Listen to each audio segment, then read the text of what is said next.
Hi everyone, I'm Fiona, a multimedia student here at UPOU. Before I started taking MMS 100, I honestly expected to just learn the basics of multimedia and its different applications. But now that I'm halfway through the semester, I'm here to share my actual insights and journey for this vlog. One thing that really stuck with me is that multimedia doesn't just mean multiple media.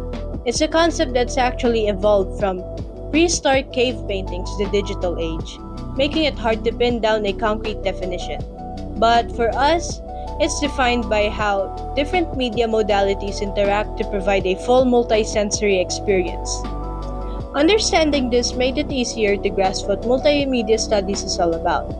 It's an interdisciplinary field that draws on computing, art, humanities, and social science.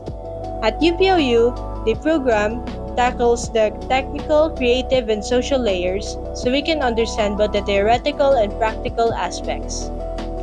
In Unit 2, I dove into the core concepts of digital media.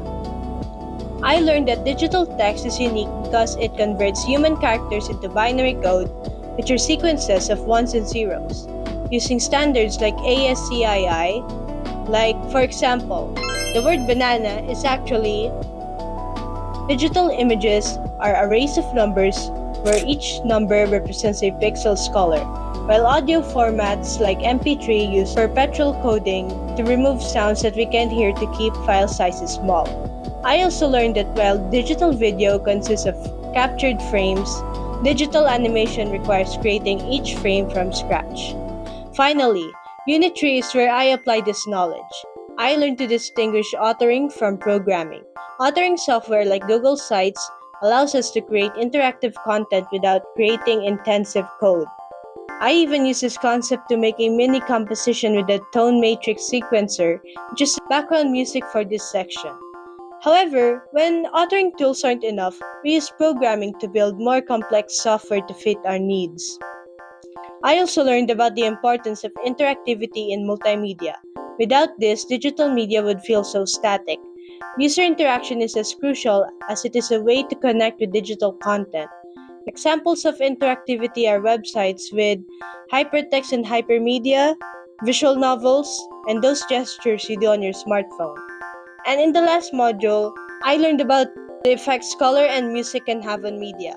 Look at how just changing the color changes the vibe of this image. And look what happens if I change the music of this video. When used correctly, it can evoke specific emotions to an audience, which is useful for storytelling. Initially, I was overwhelmed with the online setup since there's minimal phone feeding here in UPOU, which I wasn't used to, so it took a while for me to adjust. The technical terms in the course package, such as encoding, sampling rates, paradigms, and many more, were hard to understand for me since I'm not really a technologically inclined person. So I had to find other sources of information to help me understand these types of terms better. The discussion forums are really helpful as well since I can learn from their insights. Personally, my perspective on multimedia has evolved as I went through the modules. I thought multimedia was just about the visual aspect, but now I know how much functionality and interactivity matters in multimedia. It's basically supposed to be an experience for the senses. I have deepened my understanding and I'm more confident in this topic than when I started. In the remaining semester, I want to learn about the effects of multimedia on society since we focus on the elements that make up multimedia earlier. I want to see the other side of multimedia which focuses on the other side of the screen. We got a glimpse of this in incorporating interactivity, but I want to see more. So, I guess that's all for my midterm reflection vlog. Thank you for listening to the end of the video. Until next time, take care and goodbye.